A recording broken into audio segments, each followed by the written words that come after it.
Hola, Kay. Ceci, que Dios te bendiga. Te voy a pasar el estudio de Armagedón. Es un poco largo. Tú tienes que leer primeramente o después, que como quieras, el capítulo 36 de Ezequiel y algunos versículos que te voy a decir. Eso es a fuercitas para entenderle. El capítulo 36, porque a partir de ahí es donde se va desarrollando el final. Ezequiel 36, y todo lo que, si tú te das cuenta, todo lo que ahí habla está refiriéndose a la restauración de Israel, o sea, ya su restauración final de Israel, la que ya vino precisamente en el 48, ¿verdad? Y ahora, porque ya sabemos que si habla de una restauración es porque antes vino una destrucción, como ya lo sabemos, ¿verdad? Entonces, ya sabemos que primero se habló de la destrucción de Israel, del templo, de la ciudad, profetizada por los profetas y por Jesucristo.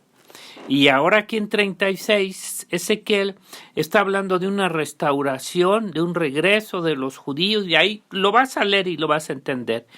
Ya vimos que la dispersión de la nación de Israel por todas las naciones tuvo lugar, cumplimiento, ya sabemos, en el año 70 después de Cristo, y que siguieron las deportaciones, ¿verdad? Porque hubo rebeliones contra Roma. Todo esto es historia pasada que ya se cumplió y que estuvieron dispersos en las naciones. Ya esto nosotros lo sabemos. Y ahí en el 36 te dice cómo esto fue y cómo lo regresa. Y ahí regresan a su tierra en Israel.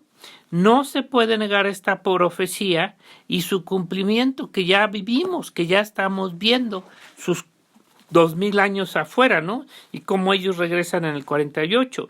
Esta profecía de la restauración de la nación de Israel está en una parte en Ezequiel 36 y es bien claro, tienes que leerlo. Todo este capítulo, si se lee con atención, está hablando del regreso, restauración final de Israel, que desde luego debe de ser la del 48 para acá, a su tierra, cosa que ya se cumplió a partir del 48, en la última dispersión que fue, ya sabemos, el año 70, el versículo 36-33, fíjate lo que dice ahí también, mire qué hermoso versículo, dice: así ha dicho Jehová el Señor, el día que os limpie de todas vuestras iniquidades, haré también que sean habitadas las ciudades y las ruinas sean reedificadas. Ahí está hablando de Israel y esto ya sucedió.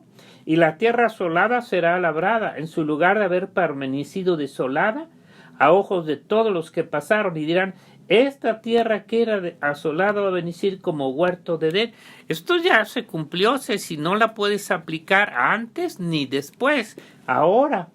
Y estas ciudades que eran desiertas y asoladas y arruinadas están fortificadas y habitadas, y las naciones que queden en vuestro alrededor sabrán que yo reedifiqué lo que estaba derribado y planté lo que estaba desolado. Yo Jehová y lo haré. Y nos sigue hablando.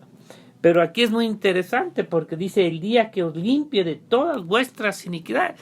De alguna forma Dios perdonó ya las iniquidades de Israel, porque está diciendo que cuando eso haga, Él lo regresa. Bueno, y eso no la puedes aplicar a otro tiempo más que a este tiempo que está pasando, y que tuvo ese cumplimiento histórico en el año 48 y que se ha ido desarrollando, ¿verdad? Se ha continuado a partir de su regreso, su restauración económica, política, nacional y religiosa de sus ciudades, de su agricultura, etcétera. Cosa que nunca se vio antes, sino a partir del año 48 en adelante. No se puede negar que esto se está cumpliendo tal como aquí está dicho. Y aunque después el Señor introduce ya en el capítulo 37, como tú ya lo has leído, el valle de los huesos secos, creemos que esta profecía se cumplió, ¿verdad?, cuando con la guerra de Hitler, y que no es cronológico, como tú ves en algunas cosas.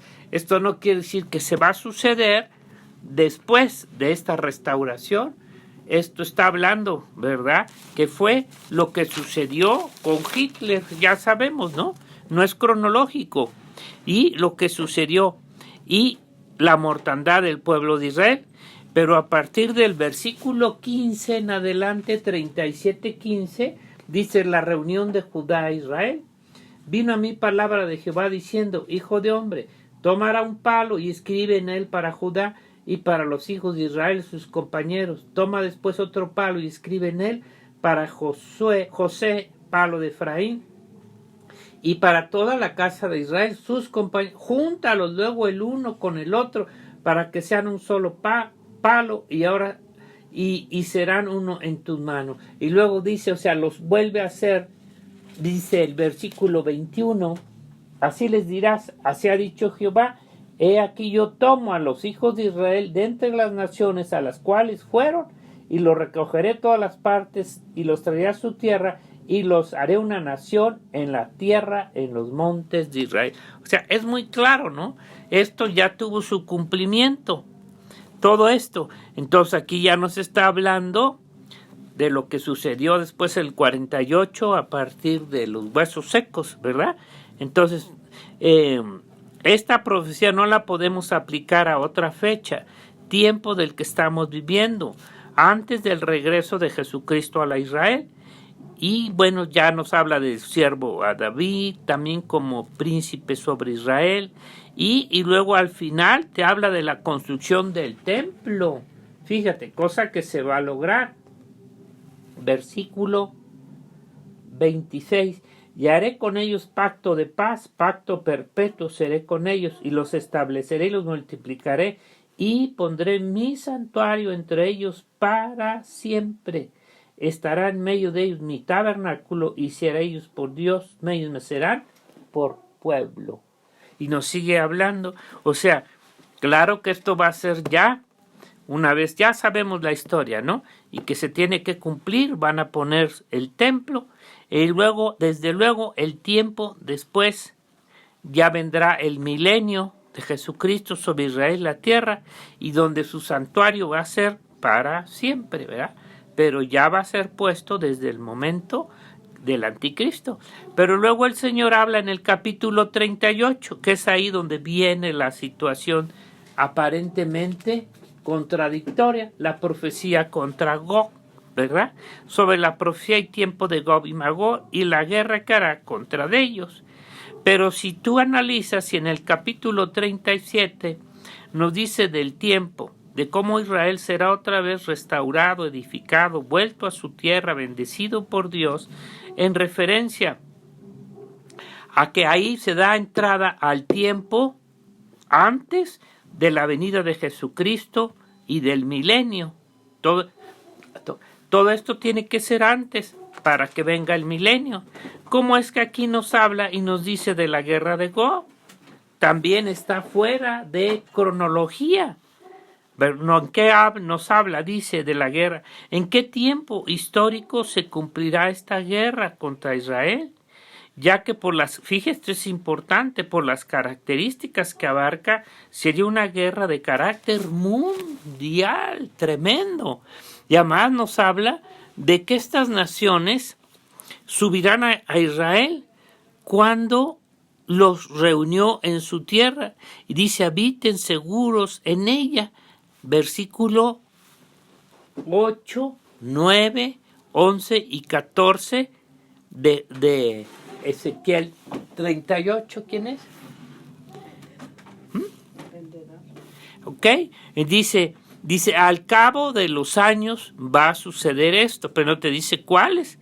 Al cabo de los años ya nosotros sabemos en Apocalipsis, ¿verdad? Y esta guerra de Gog nos está dicha ya claramente en el libro del Apocalipsis, capítulo 20, tú ya lo has leído, al final de los 1000 años. Aquí el Señor nos está hablando sobre el tiempo que será esta guerra. Ya es muy claro, no podemos confundirla con la guerra de Armagedón.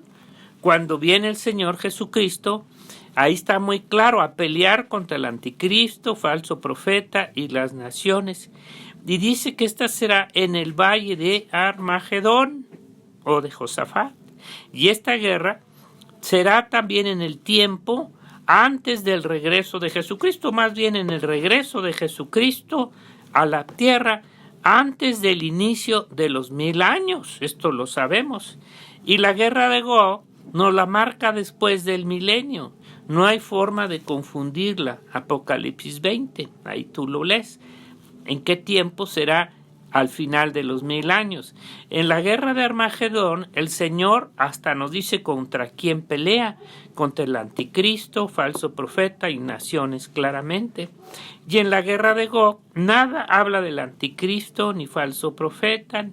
Ellos ya estaban en el lago de fuego, dice 1000 años antes atrás. Versículo 19-11, dice aquí que en la guerra de Armagedón, aquí aparece el Señor en un caballo blanco, quien pelea contra el anticristo.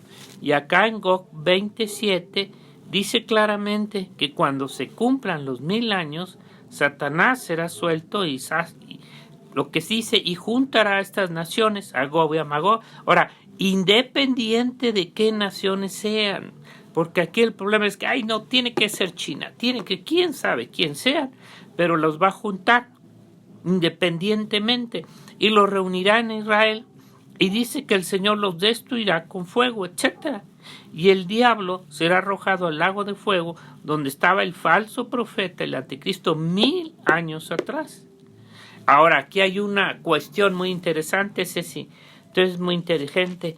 Por lo que estas dos guerras, ¿qué son?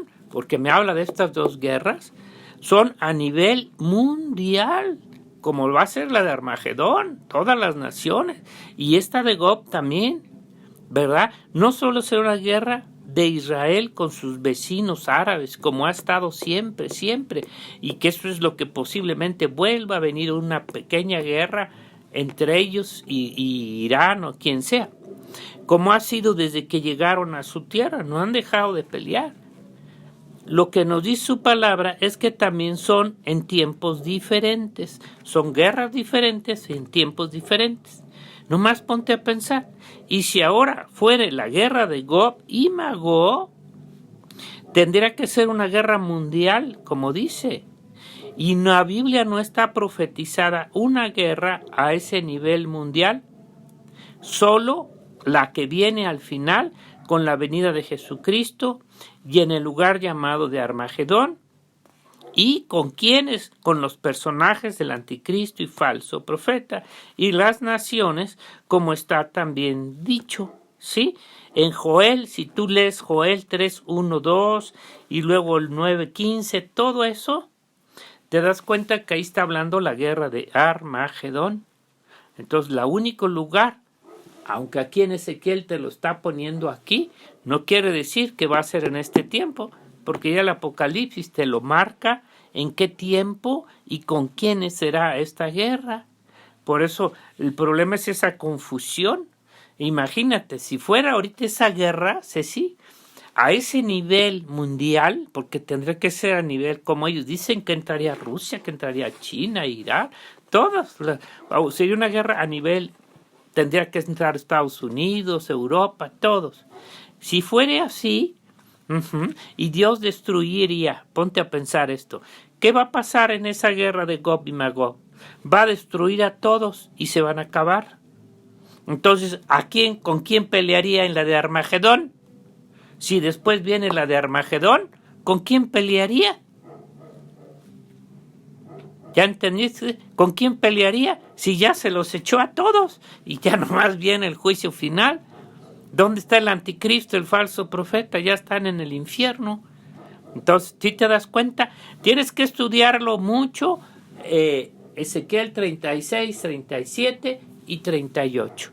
Y ahí te vas a dar cuenta, hay algunas cosas que no son muy claras, pero por los tiempos y el evento tan grande que serían estas dos guerras, ¿verdad? No se puede la de Armagedón hacerse, la de Gog y Magog, hacerla antes que la de Armagedón.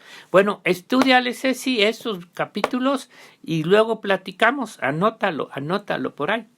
porque sí necesitas leer, ¿eh? Dios te bendiga, Cecilita, te queremos mucho, mucho, mucho. Salúdame a tus hijitas chulas y a todos por allá. Que Dios te bendiga, Ceci. A ver cómo ponemos.